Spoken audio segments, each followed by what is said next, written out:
Dobro večer, poštovani Prijepoljci, pozdravljamo vas. Ovo je prva prijepoljska priča. Naš večerašnji gost bit će gospodin Rade Babić, najveći pesnik među poljoprivrednicima i najveći poljoprivrednik među pesnicima. Čovjek koji nema dlaku na jeziku i čovjek koji ima britko pero, koji je mnogim u našem gradu zasmetao i upravo sa takvim čovjekom želimo da otpočnemo našu priču koja neće imati tabu tema i koja će imati samo pozitivne efekte. Večeras, pored našeg gosta Rada Babića, medijatori ovog live prenosa bit će ja, Ratko Rakonjac, prvi na listi Prijepoljska priča Srpskog pokreta Dveri i moj kolega Miloš Sokić. Dobro večer još jednom. Ja sam Sokić Miloš, ko me ne poznaje, živim u Ivanju, komšija sam Radov, imam otac 4 dece, nastavnik likovne kulture, radim u toj seoskoj školi u Ivanju i radim u osnovnoj školi Vladimir Perić u gradu. Dobro večer još jednom i dobrodošli u našu prijepoljsku priču. Rade, dobrodošao još jednom. Bolje vas našao. I hvala na pozivu. I na ovako lepom predstavljanju. Evo da otvorimo našu večeras priču. Možeš ti sam ako hoćeš da se predstaviš ljudima i da nam kažeš zašto se ljudi teško odlučuju da se uključe u politiku i uopšte u neko zbivanje u gradu i ovu našu priču. Pa evo sebi najkraće seljak i pesnik, nekad jednim redom, nekad drugim. A ljudi se teško odlučuju da uđu u politiku zato što im se ogadilo sve u ovome društvu. Tako, zato što pošteni verovatno ne mogu da prosperiraju, izgube obraz, ne treba im to. Znači, primećujem da se neki uključuju, ali ne baš oni koji su domaćini u svom selu, domaćini u svom gradu, da su odvojili od ostalih ljudi sa nekim svojim biografijama, da su poznati u nečemu, da su u nečemu dokazali, nego obično se uključuju neki manje bitni ljudi, mislim manje vredni ljudi. Zašto je to tako? Pa domaćini verovatno nemaju vremena da se bave politikom. Da, puno rade. Da, u ovom vremenu baš mora puno da se radi. Jer mora da se zapne da se radi, da prehraniš porodicu, da vodiš svoj život, dok politika je suviše mutna i nije za baš ljude sa kičmom i... Da. Mada... Neću da kažem da nema poštenih ljudi u politici, ja sam ovde zato što znam vas par iz Dveri i došao sam ovde zato što cenim to što vi radite, cenim vas prvenstveno ko ljude. Inače, nisam ovde ni zbog Dveri, ni zbog Boška Obradovića, ni Đilasa, ni Vučića, nego jednostavno vi cenite ono što ja radim, podržavate me u tome, jedni od retkih. Ovo je neki način da pomognemo u vašoj prijepoljskoj priči, našoj zajedničkoj priči. Tako je, tako smo se i dogovorili. Nije nam cilj uopšte da promovišemo tebe, ne znam, kroz priču Dveri, uopšte nam to nije nam cilj, nego nam je cilj da otvorimo neke tabu teme u Prijepolju i da s tobom kao čovekom koji je rođen ovde, koji je starosedeoc ovde, kome su djedovi i prađedovi živjeli ovde, kome su deca ovde, da ti, pošto si britkog pera, da malo pričamo o svemu i svačemu. Pa o čemu ćemo da pričamo? Šta bi mogli prva tema da nam bude? Pa evo, pošto sam ja pesnik, ili ćemo početi o kulturi. Ja bih volio najviše o kulturi, zato što se u Prijepolju malo priča o kulturi, a ti si čovjek koji je stvarno pozvan da priča o kulturi. Šta tebi smeta, šta je to što fali Prijepolju? Ja primećujem, na primjer, da kad sam ja bio mlađi, da je bilo i koncerata, Dom kulture je radio, bilo je projekcija filmova, bilo je nekih muzičkih događaja, bilo je sportskih događaja. Ovo je sad mrtvilo, nema ništa. Pa u Prijepolju nema ništa od kulture, ima je samo u stavci za budžet da neko uzme para i da ih opere, a inače što se tiče kulture, pogotovo u zadnje 3-4 godine, to je uništeno skroz. Znači, postoji još jedino taj folklor koji nekako funkcioniše. Imali smo pesničke manifestacije koje su trajale preko 20 godina gdje su se afirmisala deca iz škola, to je ugašeno. Pozorište, kako tako, to 1-2 predstave ima. Imamo na Wiki Dom kulture da je sreće, njega bi pretvorili u hram za sve umetnike Prijepolja, znači da bar jednom nedeljno postoje književne večeri, nema veze da će neko doći na njih. Mi smo imali takve planove kao književni klub, jednog dana će zaživjeti. Imaće ta djeca negdje nešto da pokažu, da se napravi kao prodajno izložbeni salon, gdje svi koji se bave nečim slikanjem, nečim, da to znači ima posebno odeljenje u Domu kulture gdje će to biti izloženo. Da bude podržano i od opštine. I od opštine. Da, razumem. Ja, pošto sam likovnjak, imao sam dobru stvarno saradnju sa prethodnim predsjednikom opštine i uramili smo nešto slika, one slike koje stoje u kabinetu predsjednika opštine su slike koje su radila moja deca, kojima ja predajem i obećao sam svaki put kad pomognu da ćemo donirati, vidim da ćemo promijeniti one zidove u opštini pošto su im prazni, a za one slike u Valteru isto su moja deca, moji đaci su radili i ja mislim da bi to bio na primjer neko jedno od rješenja. Da se pomogne kultura, da se pomogne kadrovima, da se prepozna biser u Prijepolju, ima ih puno, da se oni promovišu, a ne da se promoviše nešto drugo i naopako, jel tako? Ja mislim da je od svih stvari koje može da se pomognu kulturi najlakše pomoći, jer se za sad kultura nema ništa. Tako znači, to je tako jednostavno, ali nikome nije u interesu. Zašto Prijepoljcima nije u interesu? Ne mislim Prijepoljcima, ja mislim konkretno na vlast. Zašto to njima nije interesantno? Pa zato što oni u životu nisu prošli pored kulture. Nisu ni otišli do kulture, da. Tako da njih to i ne interesuje. Znamo mi odlično ko je u politici u Prijepolju, tu može da se kaže za par ljudi da su školovani i učeni i da nešto vrede, da imaju ime i obraz. Ostalo su sve, ne znam sad koje bi pravo iako baratam rečima, ne znam koje bi napisat ćeš. Ime iskoristio, ali već sam ih opisao dovoljno u pesmama, tako da Mogu da čitaju. Mogu da čitaju. I čitaju.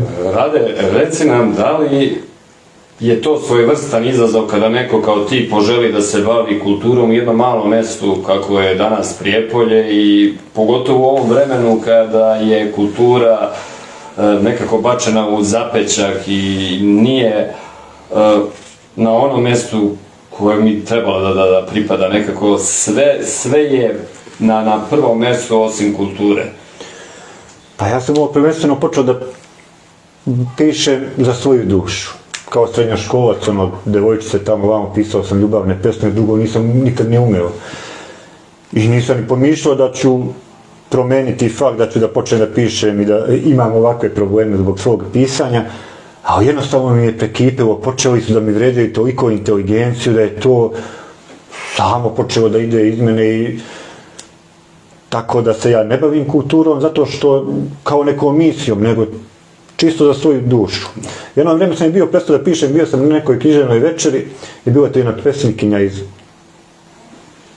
Lazarevca, ne znam odakle, i pričali smo o pisanju, ja sam više i prestao da pišem. A nosio sam brojanicu oko ruke, ona viče, nosiš brojanicu? Nosim.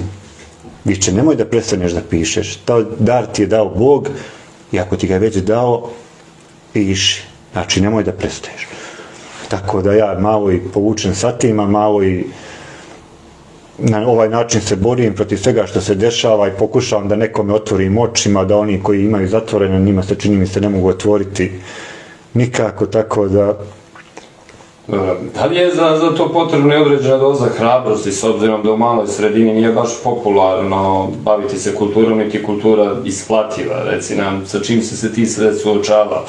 Jer, eto, znamo i iz proverenih informacija da su ti zabranjivana književne večeri i promocije tvojih knjiga. Šta je razlog tome? Što se tiče isplativosti, isplativo nije. Znači, to sam skupiš pare, da čisto ostaviš neki trag u životu da si nešto učinio. Sa druge strane, koliko ima pohvala, toliko ima i raznih pljuvanja, ali kad vidim sve one komentare, to tačno se vidi da su neki toliko mentalno zaostali tipovi da se mnogo i ne obazirem na to. Sa druge strane imam problem zato što kritikujem sve, ali ova vlast pogrešno tumači to što ja pišem. Ona misli da ja kritikujem njih, a da sam na strani opozicije. Ja sve ovo što pišem iz tačke jednog čovjeka, seljaka koji živi od svog rada, znači generacijama, i znači posmatram sa te tačke gledišta sve ovo što nam se dešava. Znači ja ne pišem samo protiv vlasti. Meni koliko je vlast antipatična, toliko mi je ovaj naš narod antipatičan, koji je izgubio svoje dostojanstvo, svoju ljudskost, koji ne umije da se sam organizuje. Mnoge stvari bi mogle da se urade i reše da su ljudi ko što su nekad bili. Znači ne bi kao prvo dozvoljavali da nam se sve ovo dešava. Tako da, mnoge stvari mene nerviraju u ovom našem društvu i sistemu, ali prvenstveno mi je zadatak da pišem protiv vlasti. Jer su oni glavni krivci zašto je sve ovako. Ovo ostalo su sporedni nuspojave ovakve vlasti. Jasno, jasno. Znači, pošto smo ja i ti iz istog mesta i živimo malte ne jedni pored drugih, evo mi smo, neki dan smo bili u Ivanju, ja i Ratko, u stvari zajedno radimo u onoj osnovnoj školi i ti si nam svedok i video si i znaju svi Ivanjci, ajde da se malo na naš lokal, da kažem, da se osvrnemo, video si kakav je put. Mislim konkretno na put od Ivanjskog mosta do škole u Ivanji i crkve onda. Ja prvenstveno na to mislim. Slažem se da je onaj gornji, glavni, da kažemo tako uslovno, glavni put je u lošem stanju, ali onaj dole, ja ne znam da li se ti sećaš, ja sam bio osnovna škola kad je onaj put asfaltiran. Ja sam bio možda 5. i 6. razred. I tada je bio onaj mesni samodoprinos, iz mesnog samodoprinosa, plus, ne znam da li je učestvovala opština ili je učestvovala država, sad mali sam ja bio da mogu toga da sećam, ali znam da je tada bilo, tada je taj put asfaltiran. I od tog dana, znači, to je nekih 30 i kusur godina. Jedan jedini dinar nije uložen u taj put. Pa onaj put liči na neku jednosmernu ulicu. Jer tu nema gde ni da se mimo ideš sa nekim, postoji opasnost da sletiš ili u jarak ili da se zaglaviš. I sva sreća, slušaj me, sva sreća što oni ljudi pored puta nisu onako u skogrudi pa da su ogradili svoja imanja, parcele. Da su ogradili, onda ne bi mogli da se mimo iđemo, ali tako? Pa verovatno nisu zato što i oni tu da prolaze. I sad mi gledamo to sve i šta nam je činiti? Vidimo da je prošlo je optičko kablo. Pazi, optičko kablo u 21. veku Ivan je dobilo optičko kablo. Ja nisam protiv, odmah da kažem, i onaj kanal je prošao pored moje njive. I nisam ni branio, prošlo je kako je prošlo i to. Razumeš, ljudi su to uradili, ali to je, ko je stavio taj prioritet u odnosu na ostale prioritete, tipa kanalizacije u Ivanju, tipa našeg puta u Ivanju, tipa odvođenja onih otpadnih voda, onih podzemnih voda, znaš što imamo svakog jeseni s proljeća imamo taj problem, puni podrumi su na vode. Pazi, dođe, ja sam čak dolazila, iz televizije su dole snimali su to, ja mogu to svake godine snimiti po neki prilog. Pazi, nismo se pomerili milimetar. A pazi, naši očevi su to znali da reše. Jel se sećaš ti da je onaj kanal radio? Radio je kanal, radili su mnogi kanali, mnogi propusti, ali ja mislim da su oni nama sad uveli ovaj optički internet da bi mi što brže i efikasnije mogli svoje probleme da snimimo i da im pokažemo, jer ovako bio loš internet. Da, oni ne znaju, jel? Sporo su te informacije dolazile, ali sad, sa brzim internetom, ja mislim da će sve to početi da se brzo rešava. A sačkaj da te pitam, da oni možda nisu napravili taj brzi internet da mi živimo u paralelnom životu. Da mi gledamo tamo i da se uninamo u tu njihovu priču, kao reality sad. I sekiramo se zbog ne znam tamo nekoga i njegovih problema, a ne vidimo svoje probleme. I onda izađemo na ulicu i ugazimo baru. Ili upadnemo u neku rupu. Dok vadimo vodu iz podruma, zamišljamo da smo na moru. Na bazenu, na bazenu. Pošto već godinama nam obećavaju bazen. Evo, mi bar pola godine imamo privatne bazene. Evo, ja i Ratko smo pričali, slušaj Rade, koliko si rekao, 20 miliona. 20 miliona je dato za sajlu ovu koja je bila u Jagodnjaku, za Lančanicu i koju je prva poplava Lima odnela, 20 miliona iz opštinskog budžeta prošle godine je izdvojeno i to tu sajlu instalirala firma koja je bliska vlastima, ako pogledamo u APR-u, koja ima 2 zaposlena. I ako pogledamo njene reference, firma koja isključivo radi sa državnim ustanovama. Pa dobro, 2 zaposlena, taman, jedan s jedne strane uče sajlu, drugi s druge. Razumeš, taman dvojice i trebaju. Da razvuku sajlu preko Lima. Pazi, 20 miliona. I šta se desilo sa sajlom? Sajla je sada u nekom magazinu. U magazinu pukla je sajla, nešto se desilo. Pazi, 20 miliona. Taj novac, ja sam proračunao, pazi, od Ivanjskog mosta do naše škole onda, nema pun kilometar. Mislim tu negdje oko kilometra. preračunato sam da za te pare skoro moglo da se asfaltira taj deo puta. Samo za taj novac. I ništa. Znaš, mi smo došli na dan, snimili smo, naši ljudi svi gledaju, oni misle da mi možemo rešimo problem. Pazi, ja i Ratko rešimo problem. Pazi, ljudi vidiš da ih interesuje, da gledaju, da pitaju, interesuju se. Ja im kažem, ljudi, od vas zavisi, ne zavisi od mene. Razumeš, ja sam tu da pomognem, ti si tu isto da ukažeš na probleme, ali ako ima volje kod ljudi, ako oni hoće, oni mogu to da reše. Ja sam ubeđen u to. Evo, baš smo pričali, za Brajkovac, nemam ništa protiv Brajkovca. Mislim, nema niko me pogrešno shvati. 17 stanovnika, 4 km asfalta. 17 stanovnika, kome? Razumeš, u redu, treba i ti ljudi da žive. Ne kažem, pazi, u Ivanju imaš 150 učenika. Video si na onoj krivini, deca moraju sada nose čizme ribarske, da prođu onda. Kad je im nadođe da odigravaju. Jel' tako? Da li je moguće da mi u 21. veku neće oni da vide, i pazi, oni će sad verovatno pred izbora obećati kule, oni već obećavaju kule i gradove, stadione, čuda, svašta obećavaju. Nema, 4. industrijska revolucija kod nas stigla, samo mi ne znamo i ne vidimo. Razumeš, jer ja i ti verovatno živimo u knjigama ili ne znam, znaš, ili nekom paralelnom svijetu, ali da li je moguće da mi nismo u stanju to da uradimo? Pa evo recimo, put kroz Rajišnjeve, on je jedina alternativa magistralnom putu i 100 puta se dešavao kad su neki protesti i kad je neki udes, da je čitava opština blokirana. Živesno, da, tako je. Znači, taj put je od vitalnog značaja za ovaj grad. A tog nikog ne interesuje. Da, ali evo da podsjetimo kad si Rad rekao taj put, maj mesec pre 2 godine, to je bila 2000, možda 20 ili čak 21. Kada je predsjednik posjetio Prijepolje, on je obećao da eto za nekoliko dana već ćete vidjeti mašine da rade taj put, radi se put preko Rajišnjeva, Ivanja do Sopotnice, evo prošlo je već više od 2,5 godine, mi ne vidimo mašine, vidimo samo rupe na tom putu, baš pre neki dan sam prošao tim delom od Šarampova do Ivanskog mosta, ništa se nije pomerilo. Pa ništa se ne pomera, ništa se ne dešava, tako da, nego kad smo već kod problema u Ivanju, desilo mi se par puta, ljudi, Rade, snimi ti nešto, izbaci, tebe to prate, tebe gledaju, ti ćeš to, tako da sam snimio i oko optičkog kabla kad je bio uništen put, snimio sam deponiju na groblju, da, pratili smo. Negde u septembru, znači, sin me svaki dan zove, tata, ja nisam uspeo da uđem u autobus. Znači, šalju minibus koji ima možda 20-ak mjesta za selo, koji ima bar 80 učenika.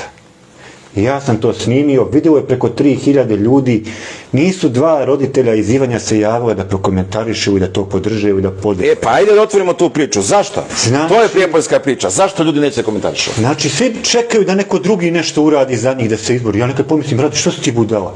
A što to tebi treba, te neko sutra pljuje, da hoćeš nešto da završiš? Ne može da završiš, ljudi da mi vrata budu zatvorena, kažu, idi tamo kod ovoga ili kod onoga, pošto me obično nazivaju žutim, misle da sam ja žut, ali ja nisam još požutio. Da.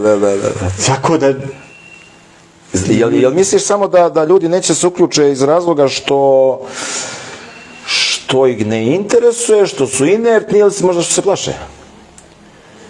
Pa ne da je strah toliko. I ja mislim da... Mislim da je to jednost, inertnost, uradit će to neko, ali mogu za njih, neko drugi. Tako da... Da neko drugi. Pa ne, navikli su pazi, ljudi su navikli i pa dobro, ljudi čekaju da ih neko, pazi, imaš 5% preduzetnika, ljudi čekaju neko da ih povede, ali zašto ovi ne vode koji se bore za vlast? Oni valjda treba to da povedu. Šta ti misliš? I oni treba to da povedu. Pa oni su lično tu samo zbog sebe i zbog najuže kruga svoje familije, pošto vidimo ko se sve zapošljava, znači to su sve pripadnici funkcionera, političkih stranaka. Tako da, kad bi oni vodili grad ko što vode svoje privatne biznise, ko što vode svoju kuću, mi ne bi bili ovdje, bi bili. Ovdje je najbolje da se politikom bave, da grad vode ljudi koji su domaćini, oni čistokrvni seljaci koji nisu makli sa kućnog praga, koji znaju kako se održava svoja porodica, šta se radi, u šta se ulaže. Tako da, kad čuješ ovako, gledam da što manje pratim politiku, kad ovako ponekad pročitaš koje pare se daju za neke gluposti, za, evo recimo, turistička organizacija, to je, ne znam zašto postoji. Eto, još jedna priča. Da bi neko imao da ide na sajmove, ni za šta drugo, pa oni više koštaju ovaj grad nego svi mogući turisti što za 10 godina dođu. Da. Budžet za njihovu reprezentaciju koliko je bio? 3 miliona. Pa bolje da daju za Crveni krst da se ova sirotinja nahrani. Ne, ja kažem, slušaj me, 3 miliona dinara, pazi, a učenicima u osnovnim školama i u srednjim školama ne daju besplatne udžbenike. Vidi kako ima para za nešto, a za nešto nema. Pazi, mnogo bogatije opštine u Srbiji daju i šakom i kapom, ja znam, a ovo što malo imamo mi resursa, što to ne podijelimo kako treba? Razumeš? Prvo to što ne daju, drugo što si ti pomenuo taj autobus, bre. Pa to su ljudi, nije to krompir. Ljudi treba, mislim, meni na primjer plaćaju u Valteru, plaćaju mi, ne znam, kartu, autobusku kartu. Koji autobus, druže, kad imaš taj jedan, ne znam koliko, 2 puta dnevno imaš autobus, pa ja nekad imam 3. čas, nekad imam 5. čas, nekad imam, razumeš? Znači ti to ne možeš da uskladiš, prvo to ne možeš uskladiti, razumeš? A opet se vraćam na đake i na školu, razumeš? Zašto neće djeci da pomognu? Mene to živo interesuje. Ja znam u Vojvodini, moj brat rođeni živi u Vojvodini. Pazi, oni gore dobijaju na nivou pokrajine, dobijaju novac za renoviranje stana ili za kupovinu nove nekretnine ako dobiješ 3. dete. Pazi, imam 4 dece. Nemam ni knjige, nemam nikakvu živu, imam pomoć, znaš, dečji dodatak na 4. dete imam. Razumije? A čovječe Boži, u opštini koja se topi iz godine u godinu, ti imamo sve manje i manje učenika. Ovo nam se dešava. Ljudi odlaze glavom bez obzira. Evo ja s mojom decom pričam i ubeđujem kako treba škola da vredi učiti, da vredi biti pametna, da vredi, a onda izađu napolje i demantuju. Na svakom ćošku su deca demantovana. Mene ljudi demantuju. Kad vidiš ko dolazi, kaže tata pa vidi onoga, pa kako onaj može? Pre škole, onaj je uspeo. Kako to objasniti deci? Kako se boriti s tim? Pa jako teško. Šta ti pričaš svoje deci? Evo, ja sam pedagog i pričam i deci, ne odustajem i ponavljam i pokazujem primere, ali sve manje primjera. Evo, moj sin je odličan đak bio u osnovnoj školi, ove godine upisao srednju školu, upisao je zanat. Lijepo sam rekao, ako bilo završi koju školu, a nije podoban, džabe je završio fakultet, ništa sedeći. A rekao, ovako sine, ako završiš i nešto naučiš, ti ćeš znati da radiš i možeš da ideš gde hoćeš. Da ideš, ali pazi, sad smo rekao da ideš. Da ideš, ali može da ostane i ovdje, mislim, ide, zna odlično jezike strane, znači, sa zanatom može da radi i na zapadu, i na Zlatiboru, i na moru, i ovdje, i da prođe bolje nego da kaže sebi šta sam ja ovoliko godina učio, zašto? Da mi neko nepismen bude šef ili ne znam šta. Pa mislim da ljudi iz Prijepolja ne odlaze samo zbog ekonomske situacije, nego zbog nepravde. Znaš, dođe ti za šefa, brate, vidiš ga da je nepismen, ali je došao zato što ima člansku knjižicu i neko mu je rekao, ti ćeš biti ovde. A slabo ko odlazi zbog ekonomske situacije? Pa ja sam ubeđen u to. Znaš, imaš ljudi stvarno koji, znaš, dosadlo mu sve i nemašta i ode, ali ja mislim da mnogo više ljudi odlazi zato što ne vide nepravdu. Nepravdu i što vidi ovdje mrtvivo, znači... Evo nedelja veče, evo grad, gledamo kroz prozor, razumiješ, niko da prođe. Pa nema, mi ko da živimo u policijskom času, uglavnom dok traje škola, malo je grad živ, dok đaci dođu i odu i to je to. Inače, ja uopšte ne znam, evo ja živim na selu, ja 100 puta kažem da živim u gradu, pa ja bi svaki dan šetao po ovom gradu, ja ne mogu da shvatim ljude koji sede zatvoreni u kućama, naš grad je jedan, da kažem, veliki park. Znači, nema grada sa ovoliko zelenila, sa ovoliko prostora za šetanje, i ljudi sede u kućama. Pa možda, slušaj me, pored kafića nemaju nikakve dešavanja. Izlaska u kafiće, šta?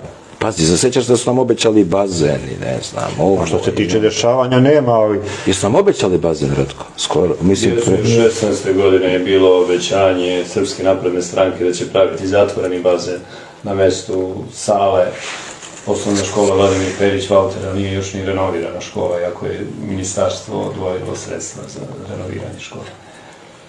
Dobro, umjesto zatvorenog bazena dobili smo zatvoren grad, tako da... Ja ne znam samo ko će, pazi, oni ako zakasne, a kasne, vek kasne, neće imati ko da se kupa u tom bazenu. Pa nešto neće imati ko da se kupa, nego neće imati, ja kad pogledam, Ivanje naše. u 90% kuća nisu ostala djeca. Znači, za 10 godina će Ivanje, koje je jedno od većih prigradskih mjesta, sela, biti ko što su sad Brajkovac, Koševine, ne znam ti šta. Znači, mi sad radimo puteve za neka mjesta u kojima ima 10, 20, 30 ljudi, dok na sela koja imaju po 1000, 2 stanovnika se prazne zato što se u njih ništa ne ulaže. Ne pričam da nam se grad prazni koji također se ništa ne ulaže. Treba shvatiti da su ta neka sela više mrtva, mi ih ne možemo vratiti. Ali bar ovo što je ostalo, gdje još ima nekog naroda, gdje ima nekog potencijala, da se tu ulaže. A da li Rade misliš, eto da se vratimo našoj temi, pošto nam je, tako smo si dogovorili, tema današnje emisije kultura, da li je i nedostatak kulturnih sadržaja to što prazni naša sela? Nekada smo imali u svim većim selima domove kulture, mi danas, nažalost, toga nemamo, ti obično domovi kulture su zatvoreni, urušeni, na neki volšeban način privatizacijama promenili vlasnika i ono što jedino imamo u Prijepolju jeste dom kultura i taj dom kulture, osim možda dece koja učestvuju, odnosno folklornog ansambla koji, eto da kažemo, na neki najbolji način prezentuje naš grad, mi drugih kulturnih sadržaja i nemamo. Pa nemamo, u Ivanje nekad imao, kad smo mi bili osnovci, imao zadružni dom, bioskop, pravili smo žurke, Uškovi se pravila. Prve filmove smo gledali u zadružnom domu. Pozorište. To znaju svi. Ja shvatam ljude koji, znači, koncert, kad je ovdje bio koncert? Ne pamtim, kad su bile moci igre. Kad sam ja išao u srednju školu, u Prijepolje nije došlo Bijelo dugme, Lepa Brena i ne znam ko treći. Znači, sve što je vredilo na ovim nekadašnjim prostorima ove zemlje je dolazilo u Prijepolje. Sad, nema nikoga. Pa mi imamo jednu od najvećih dvorana, imamo u Domu kulture. Imamo u Srbiji. Evo, u Domu kulture postoji toliko urednika programa, a mi nikakvih programa nemamo. Sve ono bi moglo da vodi jedan čovjek da dolazi jednom nedeljno na posao. Da, znam to. To je sigurno. To je sigurno. Ja znam i dok je Slavoljub Pušica bio gore direktor, je bilo puno izložbi bilo, sjećam se kao na Noć muzeja, pa su dovodili, ne znam, Beogradski muzej, Narodni muzej iz Beograda su dolazili ovdje, pravili su izložbe, ovo sad neko mrtvilo, nigde ništa. A da li misliš, Rade, da je razlog tome upravo ono što posle svakih izbora javne ustanove se u koalicijama dele kao feudi i obično tu na rukovodeće mjesta u ustanovama kulture, kako Domu kulture, biblioteci ili muzeju, dođu partijski uposlenici, a ne ljudi iz struke, ljudi iz kulture. Pa naravno, i kako to promeniti? To je jedan od glavnih razloga zašto nikog kultura ne interesuje. Bore se da dođu do funkcije, do nekih službenih dnevnica, do pranja para, obično kao neka renoviranja, nešto, ono što glavno treba da se uradi, to se ne radi. Da, i evo još jedan možda onako nonsens, da mi u jednoj zgradi imamo dve javne ustanove, Dom kulture i biblioteku Vuk Karadžić, i mi maltene imamo dva rukovodioca u jednoj istoj zgradi. Da li bi nekom racionalizacijom možda trebalo da te dve ustanove imaju jednog rukovodioca i svaki od tih rukovodioca ima, kako bi se to reklo, pravo na potpis i pravo na reprezentaciju o državnom, odnosno o trošku iz našeg budžeta opštinskog. Pa što znam, za razliku od Doma kulture, biblioteka ima neku funkciju. I tu ljudi dolaze da čitaju, uzimaju knjige, prave se književne večeri, dok je u Domu kulture, opet se vraćam na tu neku temu, ja ne znam kad je zadnji put neki prijepoljski pesnik imao priliku da govori tu stihove, dok nam dolaze pesnici iz Bosne, iz Pazara, iz Beograda, kao da mi nemamo nikoga. Znači, ono što imamo, ne moram ja da pričam, a ima toliko ljudi koji pišu, bar javno što znam. Ali ne, mi, znači, sve to što imamo pokušavamo da uništimo, da zatrpamo, da nemamo. Da. Pa ti si poznat kao neko ko možda inspiraciju nalazi u društvenim događajima, pa koji su to događaji koji su ti najveća inspiracija? Da li nekako te doživljavam kao Prijepoljskog Domanovića, jer nekako tvoje pesme mi najviše liče na satiru s početka, to je s kraja 19. i početka 20. vijeka. Inspiracije mi nema nikad, znači svako pojavljivanje vođe ili nekog njegovog je inspiracija samo po sebi, nego što se ja više sam se zamorio od toga, znači postali su dosadni, više nema čovjek ništa novo o njima da kaže. A što se tiče, ja mislim, nikad ne šaljem pesme na konkurse i tako da sam ja neki pesnik koji nema nikakvih nagrada, jer i tu sve vladaju klanovi, ali za mene je lično najveća životna nagrada to što je meni zabranjeno da promovišem svoju knjigu u ovome gradu, što sam morao to da uradim na ulici i što su mi iz opštine poslali policiju. Ja mislim da to je kao nagrada za životno djelo. Sačekaj, samo polako. Zbog čega policiju? Zbog teške reči, šta? Pa vjerovatno zbog toga što pišem. Da sam recito o ljubavi, o leptirima, vjerovatno bi im otvorena sva vrata. A ovako, znači, nepoželjno maksimalno.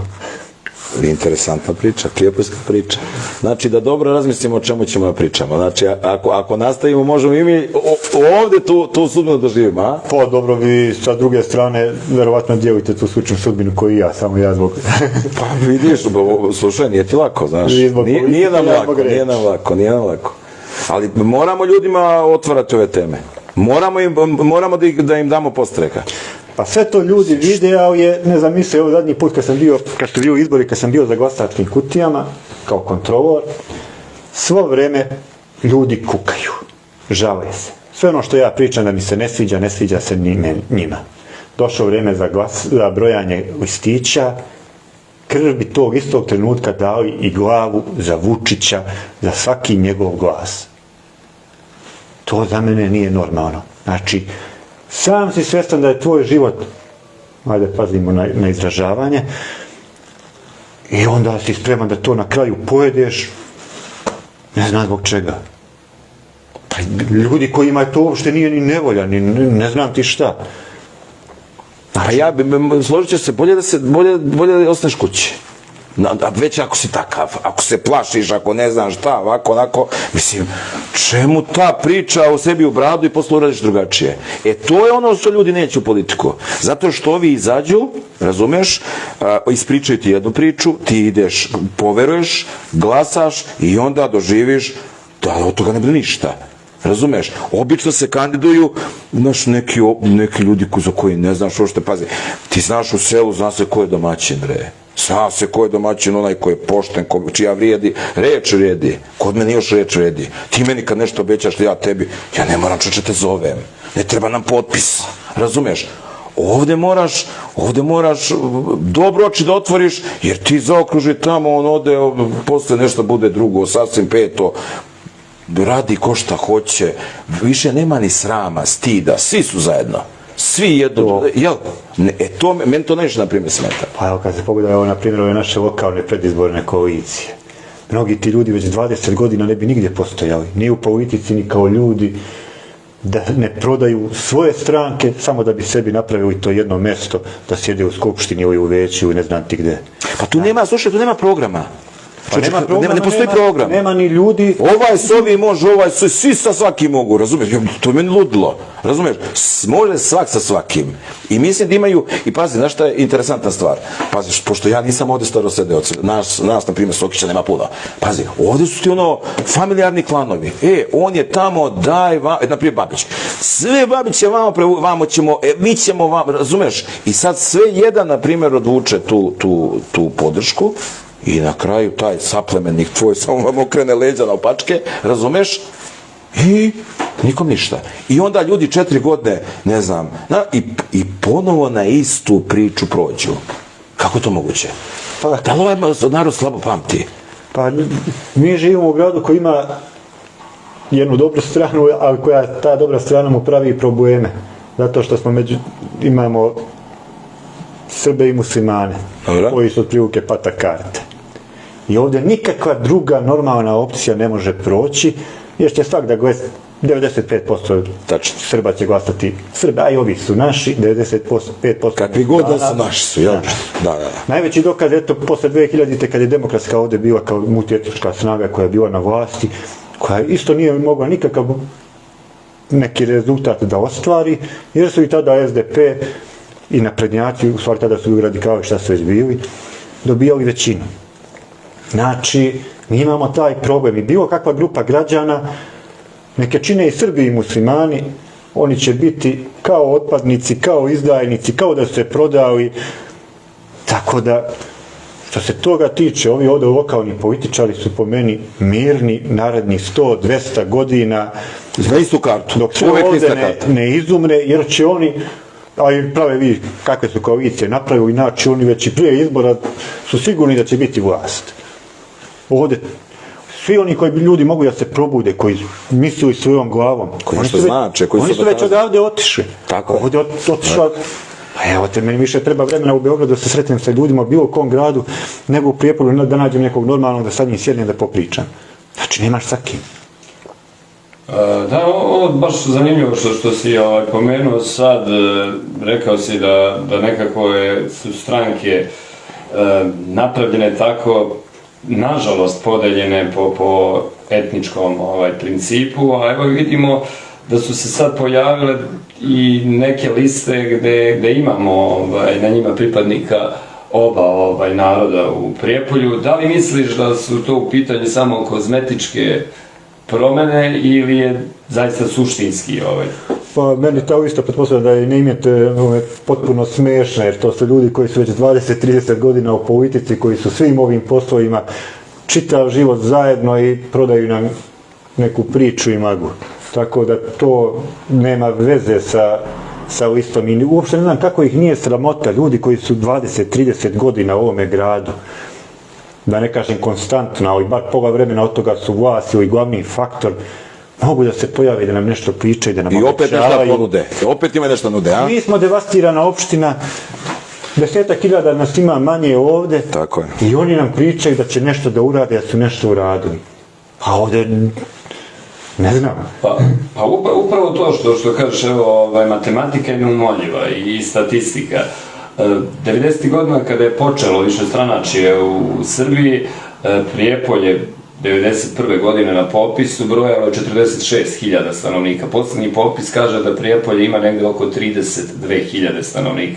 Znači, gotovo trećina naših sugrađana za tih 30 godina je nestalo, Prijepolje se za trećinu smanjilo, a onako kada pogledamo neki ljudi koji su i pre 30 godina bili u politici i dalje su tu aktivni i vidimo da i u tim vladajućim strankama retko mogu mladi ljudi iz njihovog podmlatka da dođu na prva mesta, nego obično su oni tu negde na kraju liste i njihova se ništa ne pita. Jer znam dosta mojih prijatelja, mladih ljudi koji su bili aktivni, recimo 16. godine u tim strankama, povukli su se baš iz tih razloga što pojedini ljudi koji vode stranke ne dozvoljavaju mladim školovanim ljudima da dođu do izražaja. Jednostavno limitirane su. Dobit ćeš neko zaposlenje u javnom sektoru, rešit ćemo ti neko pitanje i to je što se tiče stranke. Jako znam da ti ljudi su baš kreativni, imali su dosta dobrih ideja, ali te ideje nisu mogli kroz svoju stranku političku da ajde da kažemo ostvare ovdje u Prijepolju. Pa to je ovdje normalno, ovdje su vođe stranaka, čini mi se, doživotno birani i jedino se oni pitaju. Sve sam je to prošao, bio sam 90-ih i početkom 2000-ih u Demokratskoj stranci i tada je sve to tako funkcionisalo. 3-4 čovjeka su imala sve, bez malo, samo što nisu kućne ljubimce zapošljavali, znači tako funkcionišemo non stop kao društvo. A sad ovo što se da nas ima manje, bit će možda malo prosto, ali gledajući moje, recimo, naše selo, sljedeća generacija neće imati ko da pravi decu, da se tako prosto izrazi. Jer nema nikoga. Mi smo možda neka zadnja generacija. Smiješno da ja, koji imam 50 i nekoliko godine, sebe ubrajam među mlađe stanovnike. Jer ima ovo srednjoškolaca, osnovaca od 20 do 40 godina. Nema niko. A nema niko. Nema, tačno. Ovo nema 2% ljudi. Tačno. Znači nema ko. Sljedeći krug. Ako naša deca, Tako koji je. još imamo manju decu, odu, mi smo mrtvi. Da. Nema više ni škole, ni bilo čega. Pa evo čist primjer, pošto malo pre je kolega Sokić rekao da zajedno radimo u školi Ivanju, ali ja radim u školi u Brodarevu. Najbolji primjer koji egzodus je zadesio našu opštinu je škola u Brodarevu, koja je za 3 godine izgubila blizu 120 učenika. Sa 521 učenika pre 3 godine, sada imamo 409 učenika i mahom to su porodice koje su se odselile u zemlje srednje ili zapadne Evrope. Zato što ne vide perspektivu. To je problem, zato što ako se sjećaš, ranije se seli ljudi tipa 20, 25 do 30 godina. Znaš, u snazi, završili školu i odu. Sad se sele srednjovečni. Znači, sve sa porodicama, sa decom, svi komplet. Iako i ovdje ima neki posao, nešto za stalno, bilo šta, ne vidi perspektivu svoje deci. Svi se pokupe, ključ u bravu, zaključa se kuća i doviđenja. Ja ne pamtim kad je neko se vratio. Pa ne vraća se niko. Sad ljudi u godinama kad bi trebali da svode svoje račune, odlaze negde u svijet da počinju ispočetka. Da. Ali ja mislim da nije to toliko da se i ovdje ne može preživjeti. Nego ljude više ne mogu da podnesu ovo ispiranje mozga, ovo zlo, ovaj talo koji je toliko isplivo. Znači, ko će da radi... Najgore je što ljudi pričaju sebi u bradu. Razumeš? Imaš situaciju, kaži, reci, izađi sa svojim stavom. Mi svi u bradu, sebi u bradu, jedno nas, ne znam koliko ovdje, nekih entuzijasta, nešto pričamo, otvaramo ove priče. Znaš, verovatno nas sad gledaju ovih. Šta ovi sad? Razume? Pa izađi, kaži, bre, napravi, što ne moraš da glasaš mene, ne moraš da glasaš Ratka, ne moraš da glasaš. Napravi svoju priču, izađi, skupi ljude, prijatelje s kojima veruješ, izađi, pazi, možda ću i ja to da podržim. Razumeš? Ne, ovdje ljudi pričaju sebi u bradu. I tako od izbora do izbora. Znaš koji su mi najjači? Ovi što stariji ljudi što su decu ispratili u svijet. I oni uporno glasaju jedno te isto. Da ne kažem ovu gospodu ovdje koja im je decu iselila. Pazi, uporno glasaju jedno te isto. I onda dođe meni priča nešto. Pa si imam 4 dece. Evo oni znam. Jedini čovjek, ja ne znam još nekoga, evo ti mi reci, koji je kupio njivu u Ivanju. Svi kupuju stan, svi kupuju Beograd. Ja kupio njivu u Ivanju. Ja ne znam još nekoga. Pazi, ja živim ovo što pričam, razumeš? I sad, ne znam šta svoje djece da pričam, razumeš? Jesam ja pametan, brate? Jesam ja pametno uradio posao? Jesam ja... Za mene jesi. Pa i ja sam ubeđen, pazi, jer ne bi ušao u tu priču da nisam verovao u to, razumiješ? Ali ljudi, ako ovo se ovako nastavi, ja sam stvarno pogrešio. Ja ne znam, ja živim na selu, ne radim i ne pada mi na pamet da se više zapošljavam. I ja sam siguran da sam izabrao pravu stvar, sve dok se ljudi ne budu radovali vikendu, znači ja sam u pravu. Znači, svi jedva čekaju vikend kad neće ići na taj posao koji mrze gazde, koji mrze šefove. Da. Ali ljudi, svi koji kažu, super, blago tebi, kako ti je ovdje lepo, mir, tišina na svojem, svi to mogu. Izvini, jesi primetio ti kad i gazde povedu na glasanje sve? Jesi primetio to? Jel se dešava to? Priča na gazdu, nema platu, loši uslovi rada i gazda i svi, ajmo. I svi glasaju gazdu, a gazda dobije subvencije, dobije ovo, a on ne dobije ništa. Neće čak ni ono za vreme covida što su trebali da dobiju, razumiješ, se sećaš, znaš, nisu im dali. Pa čak Pazi, to je neka patologija, brate, ja ne znam kako ti ljudi, ja ne znam kako oni razmišljaju. Ne znam, to je mazohizam neki. Uopšte mi nije jasno, 100 puta kažem, moj deda i baba nikad u životu nisu radili. Pomogli su djeci da naprave kuće i školovali su ih. Deda je u punoj snazi podijelio sinovima zemlju, sebi nije ostavio ništa. Znači, verovo je koga je vaspitao i nikad nije bio gladan, iako nije imao ni penziju, ni platu, nikad u životu. Znači, sam svoj gazda bio, sve vreme. I sad istiti si svoj gazda. Ja sam primjer zasnovao porodicu, 10 godina smo bili nezaposleni i ja i supruga, oženio sam se, imali smo djecu, nismo imali ni osiguranje jer imao sam nešto zemlje, imam i sad mislim, koje se posle očeve smrti prihvatio, nisam zbog zemlje mogao da se osiguram jer sam imao zemlju, nisam imao dečji dodatak jer sam se prihvatio dedine stare kuće koja je bila srušena, ali sam eto prihvatio se tog malog dijela da imam kao uspomenu, jer se vodilo da imam pola kuće koje živi sa majkom. Znači nisu, 10 godina smo funkcionisali bez plate, bez dodatka, bez osiguranja. I može se živi. Ne vidim da oni što su zaposleni ništa žive bolje od mene u današnji. Jel ti neko pomogao? Mislim opština i to? Ne. Oni samo su nam odmogli. Evo sad možemo se dotaknemo i Malne. I ti imaš Malnu, ja imam Malnu. I šta se desilo? Pazi, ja sam verovao da će, i zato sam i njivo i kupio. I imao sam i Malnu i kupinu, onda sam kupio Mako 30 ari, kad sam vidio da ne mogu da platim, znači nema smisla, nikakvog smisla nema. Onda sam ljudima dao do nekog novca, mislim, dođu ljudi sa strane, kad pitamo šta da beremo, beri šta god doćeš, koliko god doćeš. Ali, zar nisu mogli da naprave tu neku subvenciju za Malnu? Jedini, pazi, 2/3 stanovnika Prijepolja žive u prigradskim naseljima i ovim seoskim naseljima. To je jedna od, ne znam koliko opština u Srbiji koja ima taj potencijal, da ne živi više građana u gradu samom, nego u okolini grada. I pazi, znaš da mi ovdje živimo od Malne. Stvarno Prijepolje je bilo, oko mene su nicali malinjaci, da neka svake godine neko otvaram. I šta se desilo? Pa oni su posljednju šansu. Ja mislim da je to bila posljednja šansa.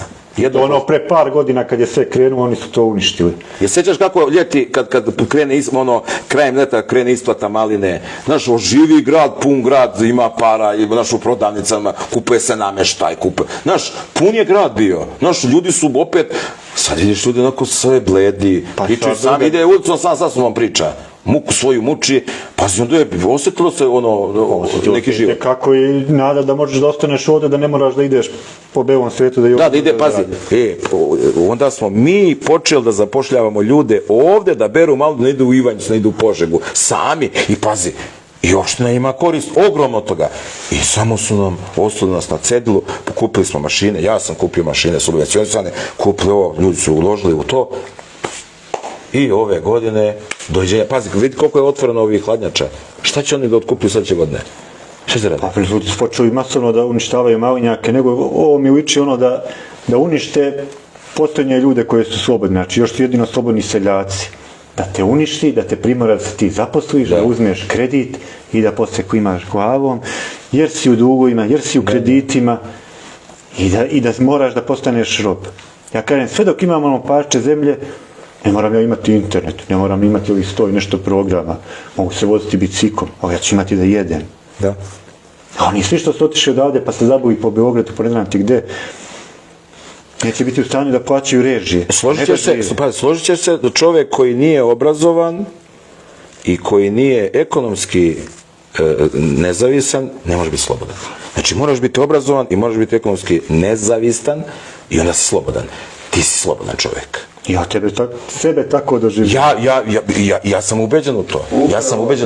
Evo, uključit ću se upravo ovo što je Rade rekao, čak ima jedna priča, to je pokojni Antonij Đurić zapisao u jednoj svojoj knjizi 15. godine u Prvom svjetskom ratu, kada je srpska vojska krenula krajem 15. i početkom 16. da se povlači, nemačke trupe koje su nadirale dolinom Velike Morave i jedan njihov general je pitao svoje vojnike, evo, okupirali smo Srbiju, da li vi znate ko je suveren ove zemlje? I normalno vojnici su rekli, pa znamo, kralj Petar, kaže. Ne, suveren ove zemlje je srpski seljak, jer on nije branio kralja, on je branio svoju njivu, svoj dom, svoju porodicu.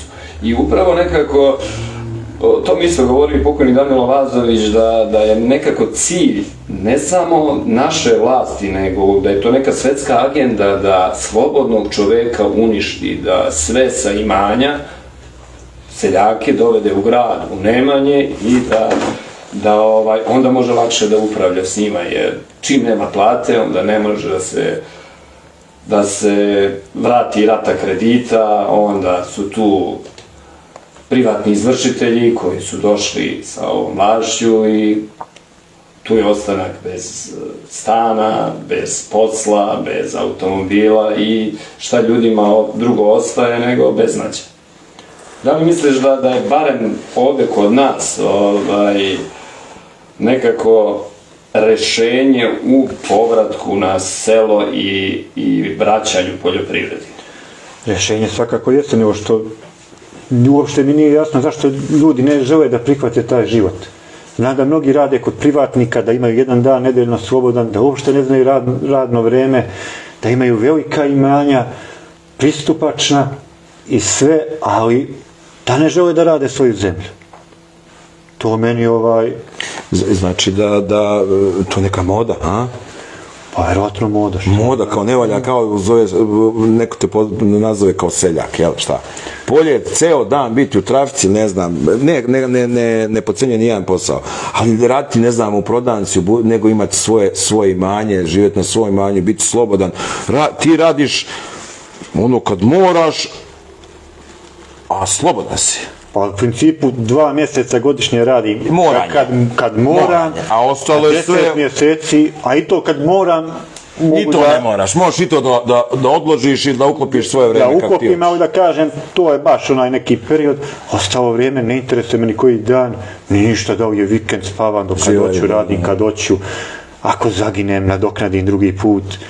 Tako da... Svoj si čovjek, slobodno. A da misliš, Rade, da bi ako bi država, recimo, subvencije kakve daje stranim investitorima, a svedoci smo da u posljednjih 10 godina od svih investicija koje su date za otvaranje novih radnih mjesta, 95% otišlo strancima, svega 5% našim ljudima, i te investicije su došle do cifre od 144.000 evra po radnom mjestu, recimo za Henkel u Kruševcu. Da li bi, ako bi država, recimo mladim bračnim parovima koji odluče da se vrate na selo, dala subvencije, ne mora to, po 10.000 evra po osobi, da li bi, i normalno ako bi im obezbedili da proizvode koje proizvode otkupe po zagarantovanoj ceni, da li bi tada možda bilo oni koji bi poželjeli da se vrate? Pretpostavljam da bi, samo što bi ja uradio tu još jednu stvar. Naša država daje te minimalne subvencije, znači svakome ko ima neku zemlju da se vodi, što je prikazao da nešto radi, a ja to ne bi uradio tako, ja bi subvencije dao samo onima koji su poljoprivredno osigurani. Jer to znači da ja prvi nisam poljoprivredno osiguran, a to znači da taj čovjek živi od toga. Imamo 100 situacija da ljudi ne znaju šta nemaju, da mu je to zemlje onako kao ukras i da uzima više para, i pošto ima neki moć i utjecaj, dobija i traktore i razne subvencije, nego onaj čovjek koji baš živi od toga. Znači, hoću da se osiguram poljoprivredno, znam da će mi država pomoći, a ovo što oni zovu da daju, to je davao i ne davao i to je neznačajno. Dobro, svedoci smo bavimo što... A tek mislim da se daje ko što se daje strancima, a što ne bi, da te pare bi mogao da kupiš sve moguće priključke i da budeš gospodin seljak. Dobro, red je i da našu emisiju polako privodimo kraju. Šta bi te učinilo srećnim na sljedećim izborima, barem što se Prijepolja tiče? Pa i Prijepolja i čitave zemlje, da se ovi ljudi koji 20 godina se pojavljaju na televizoru i koji nam nešto pričaju, obećavaju, ispiraju mozak, da nestanu s milim Bogom, ne da nestanu s milim Bogom, nego da završe u zatvorima, da se njima i svim članovima porodice, sve ovo što su opljačkali godinama stekli, da se sve oduzme. To bi bila jedina ljudska i božanska pravda, ali ja čisto sumnjam da ću za svog života dočekati da to se u ovoj zemlji desi. Koliko god da želeli. Dobro, a šta bi voleo da se promeni konkretno u Prijepolju i šta bi po tom mišljenju trebalo ili moralo da učine političke partije u Prijepolju da bi Prijepolju krenulo napred? Pa jednostavno, da ne gledaju da se ugrade, nego da nešto urade za ovaj grad. Nema veze da to budu i ovi ljudi koji su do sad vladali, a da jednom pogledaju sebe u ogledalo da kaže, ajde, pa nakrao sam dosta, uzeo sam, imam, daj da se neko upamti bar po nečemu da smo pomogli ovom gradu. Mi smo jedan od retkih gradova koji nema nijednu investiciju, bilo kakvu firmu, bilo šta.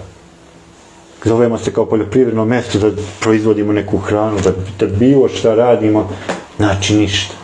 Čak i ono što imamo, ove reke žele da nam unište, da naprave mini hidrocentrale. To će biti posebna emisija na tu temu, i već imamo Adekvatne. Saglednike, da. koji su se, nećemo još otkrivati gledalcima. Nastavit ćemo, ovo je samo prva emisija, trudit ćemo se da svaka naredna bude bolja i da ćemo imati, nadamo se, još gostiju. Da vidimo, ćemo li imati imali pitanja? Nećemo nikoga, znači nema pitanja sad, trenutno nema pitanja.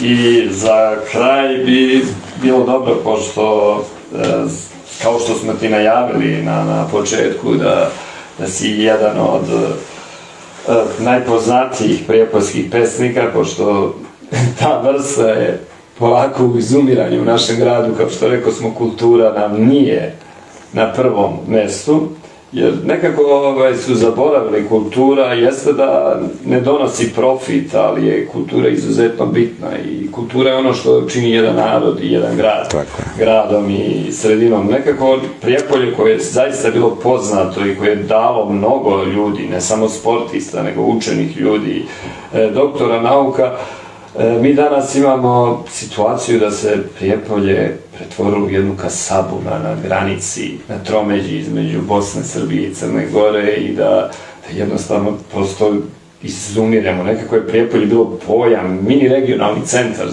za celu jugozapadnu Srbiju, a sada kao da nestajemo. I eto, možda bi mogli za kraj da čujemo neke tvoje stihove, da li si izabrao neku? Pa dobro, ajde, ako je... Znači, bez cenzure, slobodno, nema ako bude cenzure. znao na pameti vezano za sve ovo, a napisano je kao posljedica raznog pljuvanja toga što pišem protiv vlasti, raznih botova, onda sam se ja, da ne bi svakome posebno komentarisao, napisao pesmu. Napisao sam pesmu, pa se stado digo, pogodi ih istina jer videše sebe, ja i dalje ovce čuvam, družim se sa knjigom, dok oni puštaju da ih vođa jebe.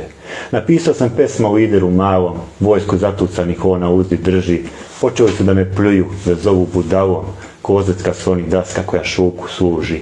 Napisao sam pesmu, dirnula ih strašno, prodao ih se oni za ulje i brašno, pa sad misle da i ja prodao sam dupe, kad se prodaš tešiš sebe, da svi mogu da se kupe. Napisao sam pesmu, pljušte komentari, pominju mi svi i oca i majku, kada vidim njihov profil, osjećam se ko pedofil, jer mentalno svi su oni beba u opanku. Napisao sam pesmu, mada pesnik nisam, čim to kažu, valjda znaju, sad neka se vrate voljenom udaku, a on će im opet reći kada treba da zalaju. Ja stvarno više ne bih ništa dodao na ovo. Rade, hvala ti puno što si bio naš gost i mi smo i tvoji gosti, mi smo u istoj kući, mi smo drugari, prijatelji. Jedino što mogu da pozdravim sve naše gledaoce, naše pratioce i da im obećam sljedeći put dovodimo još jednog čoveka koji slobodno misli, koji slobodno živi i koji će s nama podeliti prijepoljsku priču. Evo ja samo da se još zahvalim na pozivu i što cenite to što radim.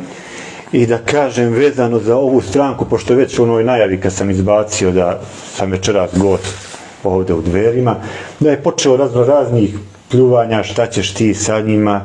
Uopšte mi nije jasno zašto Dveri smatraju bezmalo kao neku fašističku stranku, dok su im naprednjaci, radikali, sa kojima su u koaliciji, koji su javno propagirali rat i smaknuće 100 za jednog, trče, glasaju ih, hajde mogu da shvatim Srbe koji to rade. Ja ne mogu da shvatim muslimane koji to rade.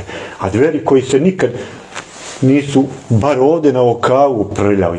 I ne znam da ikad rekao neku ružnu reč ili nešto za ljude koji vode Dveri. Mi se znamo bezmalo čitav život, odrasli smo zajedno. Tačno.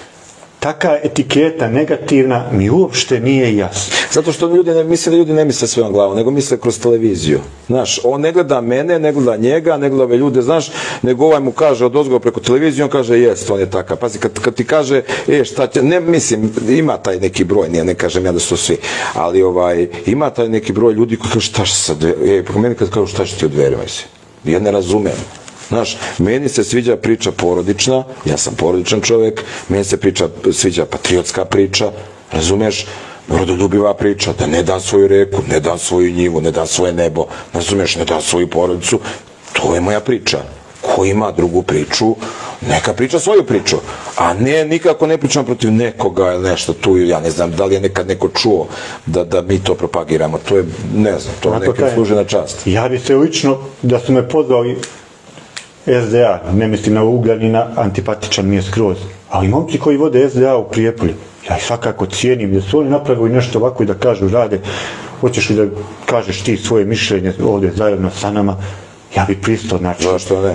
Ja nikad u životu nisam gledao ko je Srbin, ko je musliman, u životu mi je mnogo više muslimana valjalo nego Srba, i super sam sa njima i nikad ne bi gledao ljude po toj osnovi, niti da sad sebe, ako sam bio u Dverima, etiketiram ko velikog Srbina, ili ne znam ti šta. Ja sam običan čovjek i strašno me nerviraju, pošto u posljednje vrijeme sve više ima tih nekih podmetanja na društvenim mrežama, te ugroženi su ovi, znači svaka priča se svodi na neku ugroženost, ugroženi smo mi obični ljudi, mi koji ne pripadamo vlasti, mi koji mislimo svojom glavom, mi smo ugroženi.